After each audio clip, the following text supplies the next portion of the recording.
გამარჯობათ მეგობრებო, დაგიბრუნდით დღეს როგორც იქნა ჩვენი ახალი მანქანით. ეს არის Volkswagen Golf-ის გაგრძელება Scirocco.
პრინციპში ეს არ არის Golf-ის გაგრძელება, ეს არის უფრო Golf-ის დახვეწილი ვერსია.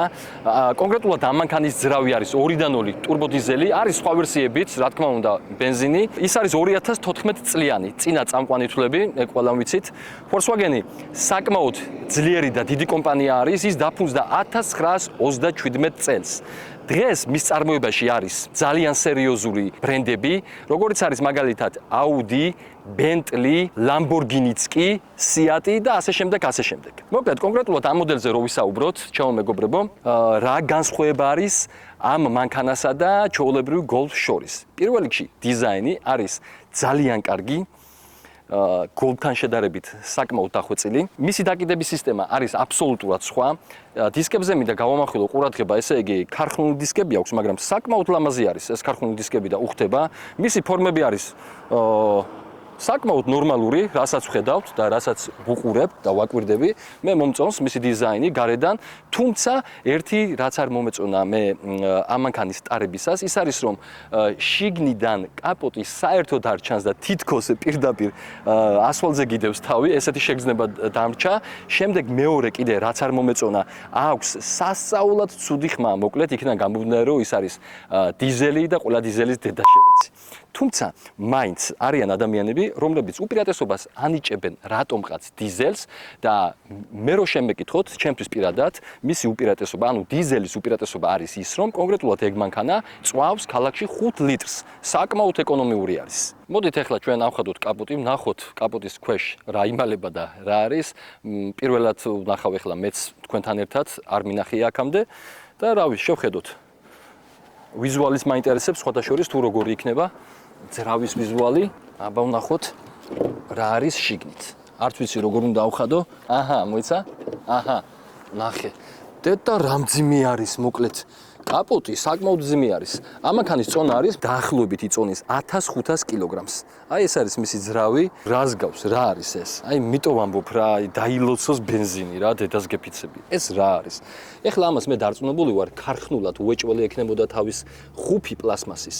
და ანუ შეიძლება სავარაუდოდ არ ჩამოყვა, ну თვითონ გერმანიიდან, თორემ თვითონ ამ მანქანის პატრონი ვინც არის, ჩვენი მეგობარი ვასო, მას ისე უყვარს მანქანები, დარწმუნებული ვარ, რომ ყოფილიყო იმის შანსი, ან რომ ეშოვნა ახალი ის ხუფი, აუცილებლად დააფარებდა რა. ვასო, ღმერთმა ხელი მოგიმართოს, მაგრამ როგორ დადიხარ ამ მანქანით არ ვიცი. წეგან როგორც აღვნიშნე მე და ვთქვი, ესე იგი, თან მით უმეტეს მუსტანგი ყავდა ყოველთვის რა შენ და მაქინა გამოვდინარე, რომ ფიქრობ, რომ მაინც დისკომფორტი უნდა იყოს ამ მანქანის ტარება. ძრავიდან გამომდინარე, სალონიდან გამომდინარე, სისწრაფიდან გამომდინარე თავისთავად და ასევე კაპოტი რომ არ ჩანს რა, აი მაგაზე მაგრად ვიღადავე დედას გეფიცებით რა. მოკლედ, ეს არის შიგნით რაც არის, იქიდან გამომდინარე რომ მე არ ვიცი დიზელის არაფერი რთული არის და ძალიან მიჭირს ახლა ამ ყველაფერზე საუბარი. ვისაც დიზელი მოგწონთ, გიყვართ, ღმერთმა შეგარგოთ. თუმცა რაჯობია ბენზინის და თან რო ტურბო არის. მოკლედ, როგორც ხედავთ, ეს არის ამანქანის კარგი და ლამაზი ტრაკი. მე რავი, რო გითხრათ სიმართლე, ნამდვილად მომწონს. არ მომწონს ხო, ეგეთ ტყუილს ნამდვილად ვერ გეტყვით. მანქანას აწერია სკიროკო, ჩვენ ვეძახით შიროკოს და გერმანიაში ეძახიან როკოს შემოკლებით, იმიტომ რომ გერმანელებს მოწონთ ეგ მოდელი და ეგ მანქანა. სხვადასხვა მე დამავიწყდა ერთი მნიშვნელოვანი რამის თქმა. ბუგატიც კი არის Volkswagen-ის წარმოებაში. მოდი ახლა ავხადოთ საბარგული, მაგრამ საიდან ეხდება? ეს რა ჯანდაბა, ალბათ მხოლოდ სალონიდან. აი, ვნახოთ სალონი.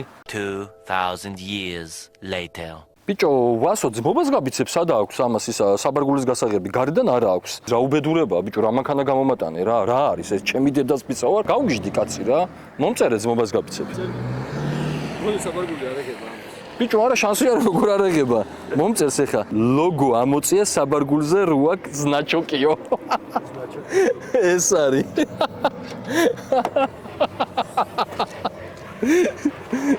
ბიჭო, ნახე, ვიპოვნე. რა პატარა საბარგული ქონია.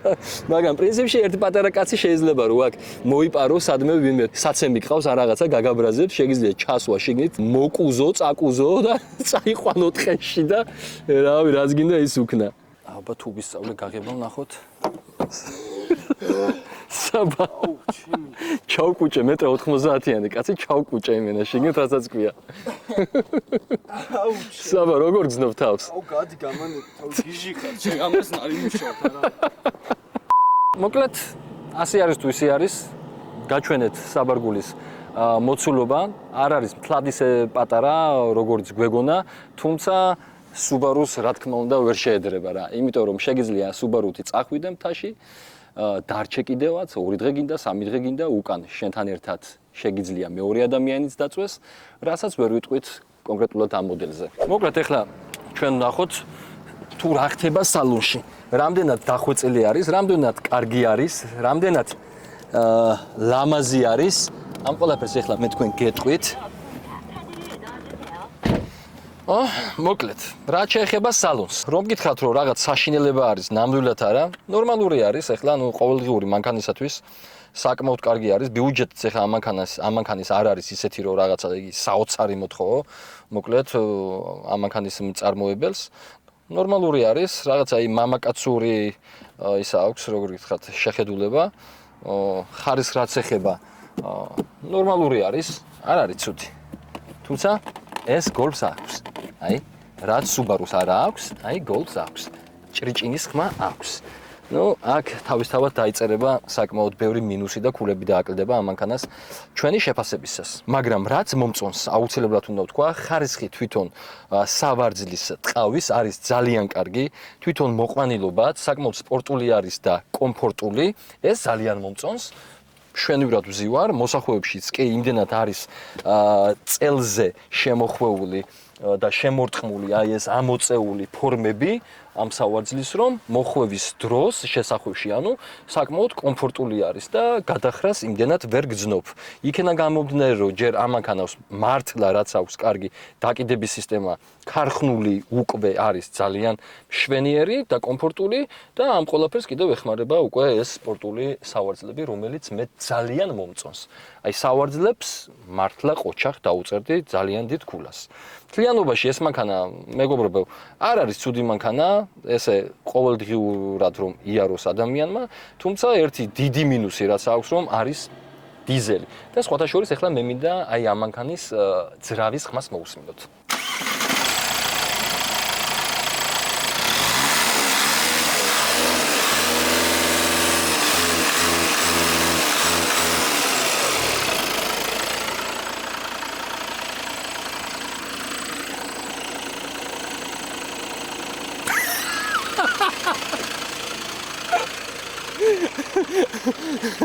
თუ დიზელის დედაშევეცი არ შემიძლია.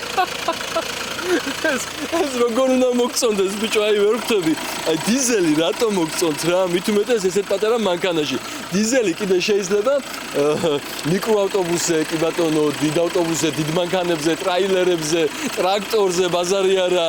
შეიძლება რაღაც იმაზე ჯიპზეც კი ბაზარი არა, მაგრამ ამაში საერთოდ რატომ უნდა იყოს დიზელი გამაგებიეთ ეგეთ მანქანაში? აი ვერ ხვდები ჩემათი არ დადის. просто აი მოусმინე და იღადავე იკაიფი არის დედას გებიცები. ეგ რა არის ბიჭო? ვასაც მობას გაბიცებ. რატო იყიდე დიზელი? სხვადასხვა ესე იგი დღეს ბედავასის რო ქონდა ტელეფონი საუბარი, მან მითხრა მე მანქანა რო გამომატანა, შემდეგ ქონდა ჩვენ ეგ საუბარი და მან მითხრა რომ ვერაფრით ეკხმა ვერ გავაჩუმეო რა. რა კრაკობს ამის დიზელი დედაშევეციო თვითონ მასო თქვა. აი ეგ არის დიზელი რა. მაგრად მეღადავება, აი ამაზე როგორ უნდა თქო რომ მაგარია და კარგი არის თქო. არის ეს მანქანა არის ყოველდღიური მანქანა, რომ გითხრათ სიმართლე, აქვს საკმაოდ ბევრი პლუსები, მაგრამ აქვს ძალიან ბევრი მინუსებიც. დაკიდების სისტემა გითხარით მე თქვენ რომ საკმაოდ ნორმალური და კარგი არის, მოსახლეობაში ძალიან კარგად შედის. ამ ყველაფერს ემატება ის რომ ის არის წინაწამყვანი, ასევე მომწონს მისი ვიზუალი, გარე ვიზუალი, ნორმალური არის და ძალიან მომეწონა სავარძლები, რომელიც არის კომფორტული და უმაღლესი ხარისხის ნამდვილად, მაგრამ იქიდან გამომდინარე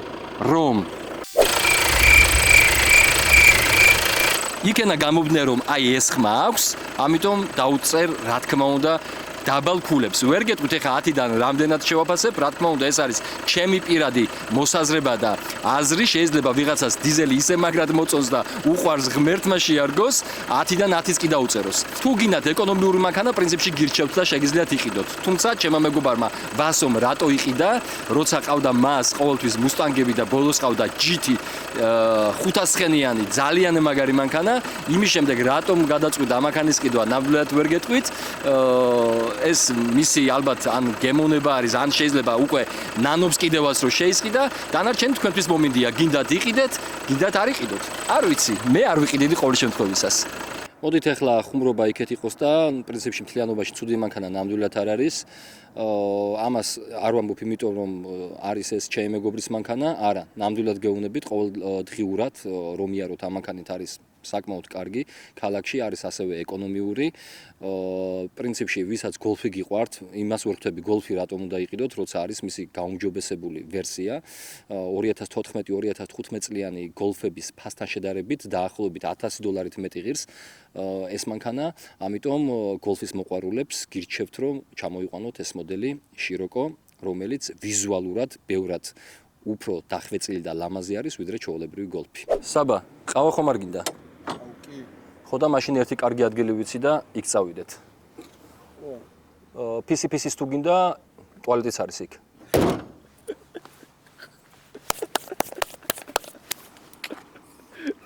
გაი გაწიე ბიჭო, ნუ ვიცი შენ ეგეთი რაღაცეები.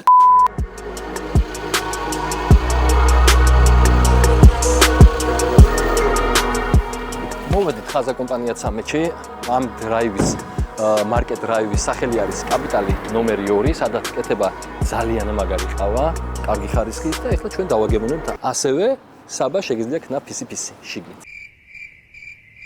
მოკლედ ორი ყავა გვინდა, ერთი ამერიკანო, ერთი შაქრით და საბა შერაზდალებ და ერთი ლატე გვინდა აპარატის რა თქმა უნდა, ისიც ერთი შაქრით, ხო? აბა გამოუშვი ჩვენთვის უსაყვარლესი ყავა, ყველაზე გემრიელი რომ არის აქ თბილისში. აუცილებლად არ დაგავიწყდეთ და რაც ყველაზე მთავარი და მნიშვნელოვანი არის, ერთ-ერთი ის არის რომ გამოიწეროთ აუცილებლად ჩემი არხი.